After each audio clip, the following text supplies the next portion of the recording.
Hey guys, welcome into today's video. This is going to be a brand new series on my channel. It's going to be a foundation a day for 42 days. The reason that I wanted to start this video is that I have 51 foundations in my permanent collection.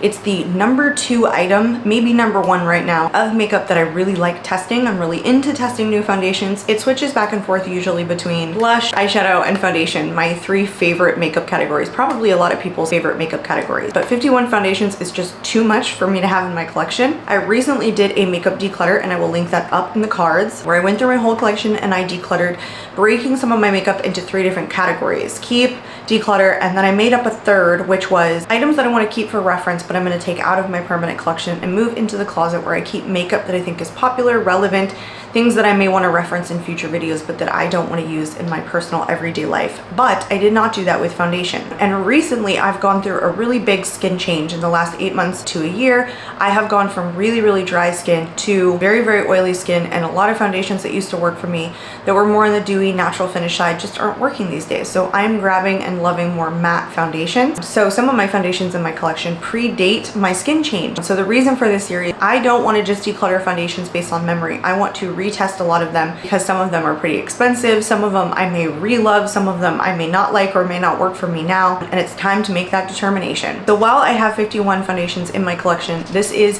foundation a day for 42 days because there are 9 foundations I have already made a decision on. Some of them I'm actually testing. They haven't gone into speed reviews, but I've worn them very recently, so I know exactly how I feel about them, but I will have to move them into wherever they're gonna go, keep, declutter, or in the reference pile. And then there are some that I'm testing that I already absolutely love, haven't gone into a speed reviews, and I know that I'm going to be keeping them. And then 2 of them I have already made the decision that I'm going to declutter. Welcome into day 16. On today's docket is the Patrick Ta Major, what is this called? Major Skin Cream Foundation and Powder Duo. It's like the most reflective one in my collection. So in my second to last video of foundation a day for 42 days, I asked you guys whether or not you were interested in seeing me complete this series. I think the comments were half dozen one, half dozen the other. It was kind of like, yes, I really like this series. It like helps me to make decisions or to shop my stash. And then some of you said, hey, I wouldn't mind a roundup at the end. I was leaning one way last night, and then this morning I thought, you know what, I'm just gonna stick it out, complete it. It helps me too. I feel like it holds me accountable for going through my foundations and really making a decision, but also not buying more. I have been tempted to grab a couple of other ones that I've been wanting to try lately, and this series has really stopped me from doing that because not only am I understanding the kinds of foundations that really work well for me, but also what I really enjoy, and to stop kidding myself and thinking like a really dewy foundation or something that's meant to be for lighter coverage or has, I don't know, a ton of skincare ingredients like a skin tint or a tinted moisturizer might not be something that I get a ton of use out of, and I already have some of those in my collection. So I think I'm going to keep up with it. Like I said, it's really holding me accountable as well. It might not be the most popular videos on my channel, but that's fine. I really don't care. I'm going to keep it up. The only thing I can say is that this is going to last into 2024, and there's no way I'm going to be able to get through the rest of these foundations by the end of this year like I thought I would. The reason that I chose this one, I'm going to hold up this side. This one's really been staring at me in that I have no recollection of how it performs whatsoever. Plus, it was always a difficult one to store, so it got put into my concealer drawer, so I forgot about using it as a foundation. So I think I've only used it like twice. And I think so far, this is one of the more expensive ones that I have tested. I mean, it's definitely up there with the ones that I would consider luxury. It doesn't peak the $60 mark, but it's still pretty expensive. I had forgotten how much this cost until I looked it up to do this wear test. Anyway, let's get into it. I'm gonna show you guys this. I'll talk a little bit about it, and then we need to jump right into putting this on, as it is now 11 o'clock in the morning, so I'm shortening my wear time a little bit. I don't think it's gonna matter with this one because I think it's gonna fade off pretty quickly, but let's talk about it really fast. So as you can see, this comes with a cream foundation and a finishing powder. So it's called the Major Skin Cream Foundation and Finishing Powder Duo. It retails for $52. It actually won Allure Best of Beauty for 2023. I don't remember seeing it on the Allure Best of Beauty site, especially because I did do an Allure Best of Beauty video on all of the winners. So I can't tell you what category it won for. It comes in 24 shades. I have mine in the shade Fair 2. This is described as having medium coverage with a natural finish. It's supposed to be best for normal, combo, and oily skin. The powder is described as having a satin finish. It comes with 2 ounces in the cream side. It has a 12-month shelf life and it is made in the USA. Again, can't really remember how I felt about it because I swear I've only used this probably twice, maybe 3 times. But when I was looking it up, it has really good reviews on Sephora's website, which is like really surprising. It's almost 5 stars for 1,000 reviews. Because I remember this being a more polarizing foundation when it came out. I don't remember a lot of people liking it. And again, don't remember it winning Allure Best of Beauty for 2023 at all. So no idea what category that is in. As you guys saw, the cream side has a little flap over it so you can close it and not make a mess when you're reaching into the powder. We are going to use the powder today. I remember the powder more than I remember the foundation, which was being on the more natural side. I don't remember it being very heavy or like something that I think I would use having oily skin. I remember it being on the lighter side. Besides, it calls itself a finishing powder, not a setting powder. And I remember this like natural finish being a little bit more radiant, I think. And so I'm shocked to read that Sephora has it described as best for normal to oily skin. So anyway, normally what I do in these videos is I apply it one side with a brush, one side with a foundation. But as you can see, I've got my handy dandy IT Cosmetics foundation brush because we're just gonna apply it with the foundation brush. It's described as best use with his Patrick Ta foundation brush anyway, so I'm not gonna use that one, I don't have that one, but we're gonna dip straight into the product and onto my face. I will do one side first just so you guys can see.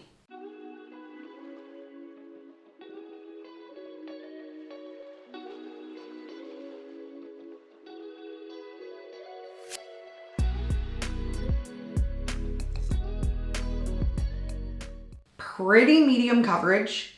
I see a little bit of radiance, kind of what I remember about it, which is like on the high points of my face, but it's a powdery finish. It's not like dewy radiant, if that makes sense. And it looks a lot drier than I remember it being. So the normal to oily skin makes sense, but it's sitting on my nose really funny. Let me zoom you guys in. I don't know if you guys can see this, but it looks super dry right now, like right on my nose right here, which doesn't happen a lot. That was like the slowest zoom ever. I don't typically get like that kind of dryness around my nose, like even with super mattifying foundations. And it looks super dry like right here on my face. I might be a little bit more dry today, but even with the heaviest like full coverage foundations, it usually doesn't look this dry. It looks just like really textured because it's just looking so dry, not necessarily that it's looking heavy. And that's what's kind of adding the texture. It's like emphasizing like the dry patches on my face. So far, I'm not absolutely loving the way this is looking. All right, let's go into the right side.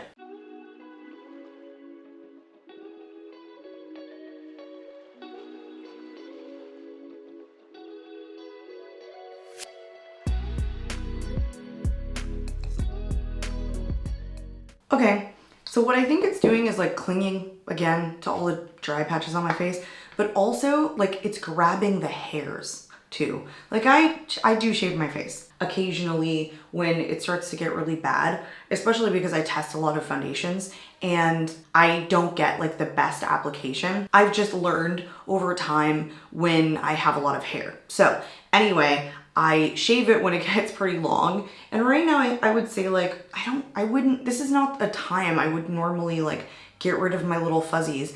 It's not long enough yet, but it's like emphasizing the tiny little hairs that I have going on so much more than like a liquid would. Mind you, this is a cream. So in essence, it's just kind of stick foundation that's now laid into a pot. So stick foundations all on their own that are creams essentially tend to be a little bit drier anyway. So the normal to oily skin definitely makes sense, meaning that this is described as being best for those skin types. I'm definitely interested to see how long this lasts on me because it's a drier foundation, and maybe that means it has a little bit more longevity. I don't remember this being long lasting, but again, don't remember a whole lot about it.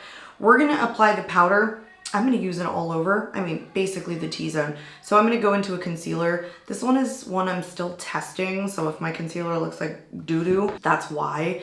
I have used this before. I had the Kosas Revealer concealer back when it first launched. What is it, like 3 years ago at this point? 2-3 years ago? My sense of time since COVID is just not so good. I can't tell if I'm still living there or not. But anyway, I did not really love it. And it's always because the shades come out more yellow leaning. And so I ended up getting another shade, which is 2.5C is what I had. And it's still yellow leaning. I just feel like it always comes out yellow. And not only that, but all of the claims that this concealer has, and I think the reason that it gets good reviews, which is it just looks beautiful on their under eyes, it's medium coverage and it never creases, pretty simple, is not what I'm getting from this.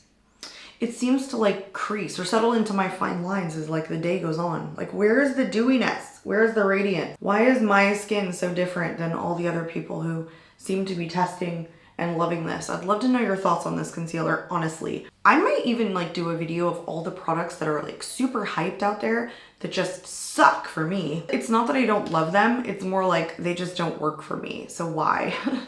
Okay, now I'm going into this powder with my puffy, and I'm going to apply it in the normal way. I'm just gonna start with one side of the face, nose, basically everywhere.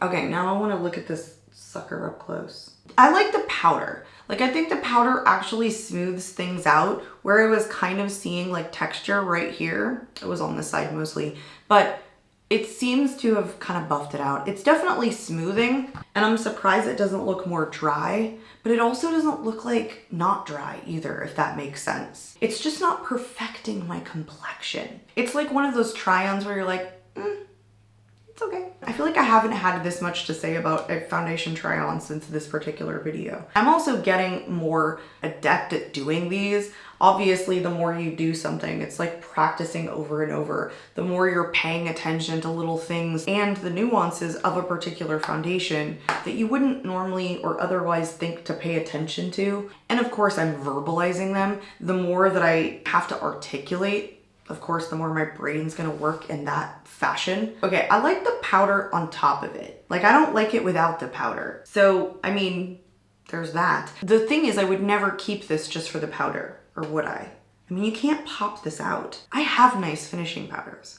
And for $52 and 0.42 ounces, like, I would not keep this for this. I have other beautiful smoothing finishing powders, and finishing powders I don't always reach for because I'm a setting powder girl. In fact, I'm the kind of girl who uses a powder foundation to set down my foundation because I get super oily now. And it's like literally the only thing that locks my foundation down, and it doesn't even work that well. On top of a mattifying primer and a mattifying setting spray, it still like wants to leave my face. I'm gonna go finish the rest of my makeup. We're gonna come back and do one final check-in. I don't have any other videos to film, so it's probably not gonna take me that long to finish my makeup. Plus, sitting at home today, so I don't really need to get all dolled up. So I will be back in just a moment. Well, that took about 0.5 seconds. Wasn't a heck of a long time. I had already done my eyes, of course. The only thing that's totally changed since 0.5 seconds ago was that I noticed my hairs maybe are a little bit longer because I was doing my makeup over there, which is like in the direct sunlight,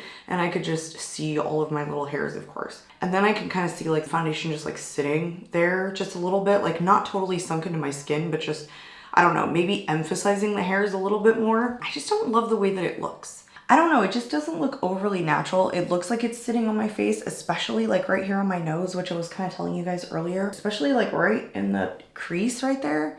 Like, it's just not, again, very hydrating. And even for somebody like me whose oils will literally just peek through just about anything, no matter how much I mattify it, I feel like you have to be dripping with oils and sweat in order for this to really work. I'm gonna go show you guys what this looks like in natural light. Of course, I always do my 4-hour check-in, and then we come back at the end of the night to decide whether or not this is gonna stay. If I was a betting lady, I would bet it's probably not gonna stay in my collection, just based on initial application. But if you guys have seen any of my other videos, I flip-flop a lot based on the wear test, and that's why we're doing it. I will see you guys later. Bye. It's 7:45, it's almost 8 p.m. So it's actually almost been a 10-hour wear test because I started the foundation at 11 o'clock. This one's an easy decision. It's not hard at all. I don't know if you guys can see like right here, it's just so dry. I always have to stop and like talk through this part. So let me show you guys what it looked like at the check-in. I mean, I had already showed you guys what it looked like on my nose when we were applying it up here. All it did was really accentuate that throughout the day. It seemed to look drier and drier as the day carried on. At the 4-hour check-in, there wasn't as much like natural light going on, so unfortunately I'm kind of filming in the light in the bathroom. I turned a couple of the lights on. It's not as good. And quite frankly, my phone is not that great. I just don't think the quality is very good, but hopefully you guys can see how it's breaking down. My blush is still on point, by the way. I'm really enjoying this particular blush. It's one of the like Super Bloom blushes from Cali Ray. I bought these a while ago and haven't tested them since then, so they're like a stain on the cheeks. So I'm up here and I can tell my blush is pretty vibrant. That's nice, but the foundation just doesn't like look good. I want to say it held up mostly, like well everywhere but like the center of my face. But I mean, it's also hard to tell because the blush is still really intact. I just don't think it's a super long lasting foundation, but I also don't love how dry it got right there, how textured it looks around my pores, and it just the fact that it's clinging onto like all of my dry patches. So because there's just so many other foundations to choose from, it doesn't need to be that I keep this one. So let's do a final tally for today on day 16. I'm loving this, but I don't know how long this is gonna last. I definitely hope I can keep up decluttering as many or more as I am keeping, but I'm being totally honest with myself. So we are going to declutter this one today.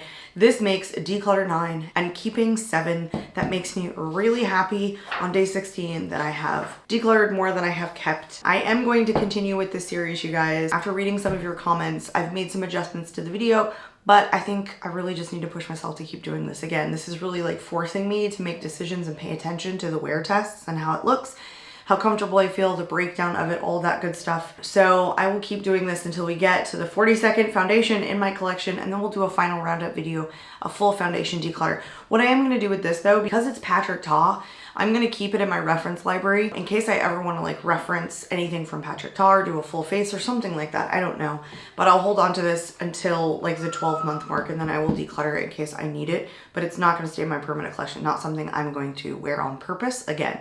I hope you guys enjoyed today's video. If you're not currently subscribed, I would love to see you subscribed so you can stick around for days 17 through 42 of foundation a day for 42 days, or just check back for other beauty content, ranking videos, watch parties, all that good stuff. I'm out of here and I hope to catch you all in my next video. Bye guys.